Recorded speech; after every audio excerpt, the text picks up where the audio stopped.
Le ministère de l'Intérieur a balayé ça d'un revers de main, mais non, c'est pas grave, la non-distribution du matériel de campagne, bon, d'accord, c'est arrivé dans quelques endroits, mais allez, on convoque la société en question, Adrexo, on lui tire un peu les bretelles, voilà, et ça passe pour la fois suivante.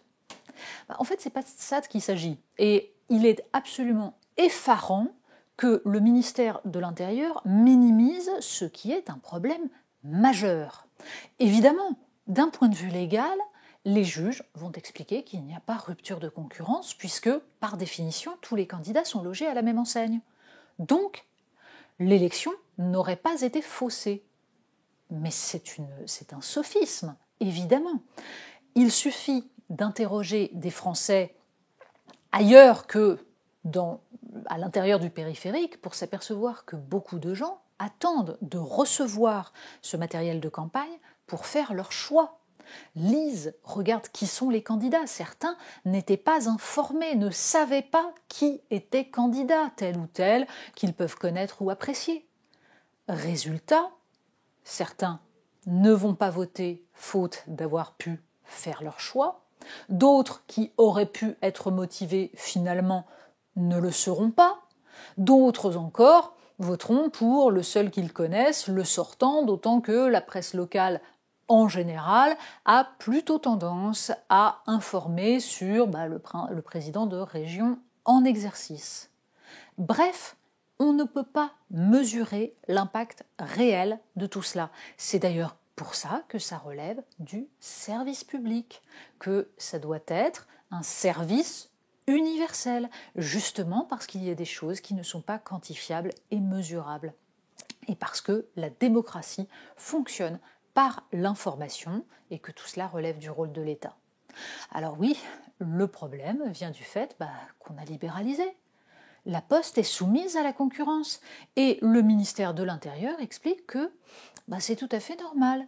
Il y a déjà des années que la distribution du matériel de campagne fait partie des missions concurrentielles. Résultat, on confie cela sur appel d'offres en croisant le prix et les supposées performances que l'entreprise en question peut évidemment survendre. Et on confie quelque chose qui est technique à des gens qui ne sont absolument pas compétents. Il suffit d'avoir un jour commandé un objet et vu à quel point les livraisons de colis relèvent du miracle permanent et font parfois l'objet d'un je m'en foutisme absolu de la part de livreurs qui sont pressurés, à qui on demande une performance en temps et qui du coup vont avoir tendance à traiter cela par-dessus la jambe pour comprendre qu'on ne pouvait qu'aboutir au désastre. Encore faut-il avoir gardé en tête l'idée de ce qui peut constituer un service public. Nous savons désormais que, grâce notamment à l'Union européenne, le service public, ça n'existe pas, ça s'appelle un monopole et c'est mal. Mais il serait nécessaire que les citoyens sachent quelle est l'ampleur de l'échec. Or, là non plus, à aucun moment, il n'existe d'informations véritables pour savoir combien de personnes ont été touchées par cette absence de distribution. Cela peut concerner apparemment un tiers des citoyens, ce qui est absolument énorme. Une leçon tout de même. Certains ont alerté en amont.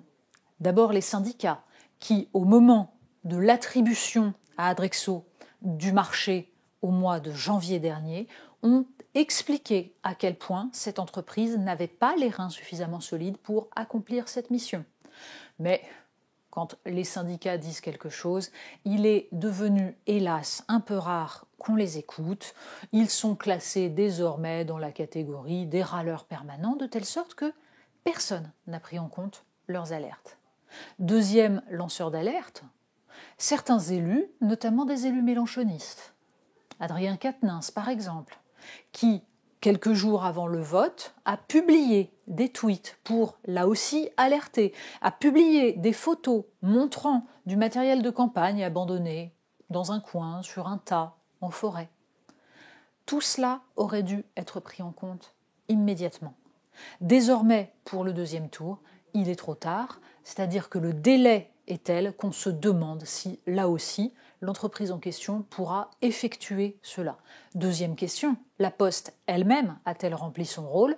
On ne le sait pas non plus. Depuis des années que ce service public, là aussi, est attaqué, détricoté, depuis le temps qu'il est soumis à des contraintes de coûts qui font que la substantifique moelle de ce qu'était la Poste a disparu, nous nous apercevons que nous sommes donc dans un pays dans lequel ce qui semblait absolument comme un service de base, la distribution du courrier, devient aujourd'hui aléatoire et problématique.